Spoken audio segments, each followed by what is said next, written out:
Dobar dan svima i dobrodošli u moj novi vlog. Pa da, ako ste ovdje, naravno da ste došli u moj novi vlog.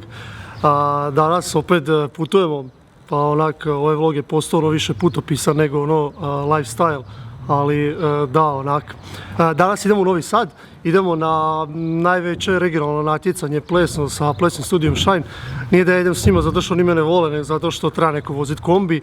Tako da usput ćemo malo fotkati i snimat obično Novog Sada da vidite kak je, pokazat ću vam kak je na natjecanju, tada znate što vas očekuje u ovom vlogu. Fotkat ćemo, snimat ćemo naravno sve što se dešava usput natjecanja, neki timelapse puta, ne može bez timelapse puta, kak će biti drugačije.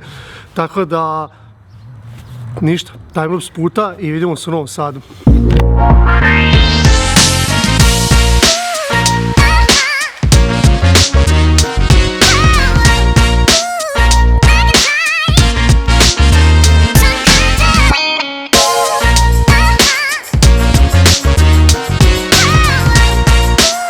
Stigli smo u Novi Sad, naravno timelapse je bio, morali ste vidjeti cijeli put. Onak ovdje je milion autobusa, milion ljudi, onak Dance Fest je jedno od najvećih regionalnih natjecanja plesnih. Mi idemo lagano unutra, idemo vidjeti gdje su cure smještene, akreditirat se, to jest da li imamo uopće akreditaciju. To ćemo vidjeti da li su zove mi napravili akreditaciju, ali cure svakako idu se prijaviti, idu se čekirati, smjestiti se negdje, lagano šminkanje, pripremanje. Ja odem naravno malo obično, vidim šta se dešava okolo, pa se vidimo uskoro.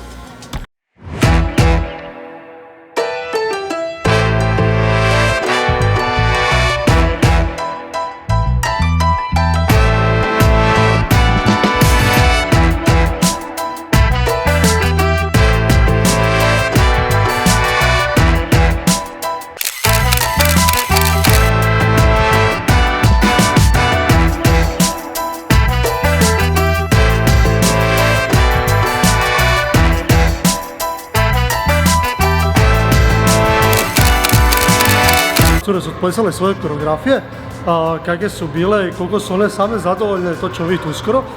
Prije proglašenja naravno, kako su suci naravno zadovoljni, jer onak najbitnije je zadovoljiti suce i samim time osvojiti neke nagrade.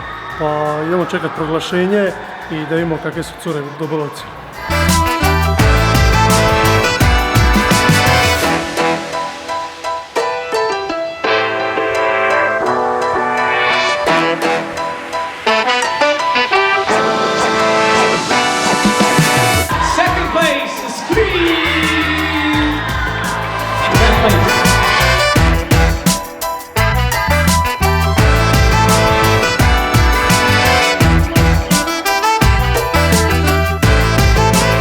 I onda na samom kraju dana sa 2 osvojena druga mjesta, onak s obzirom na konkurenciju i na natjecanje, cure mogu biti super zadovoljne. Nažalost nismo ušli u gala večer, ali prva godina u Novom Sadu, pa imamo na čem poraditi za nagodinu, to jest cure imaju poraditi na čem nagodinu, ja mogu samo snimati fotkat, tako da mi pakiramo lagano, idemo kući i vidimo se u sljedećem vlogu. Vi se subscribe-ajte, lajkajte, pa do sljedećeg puta.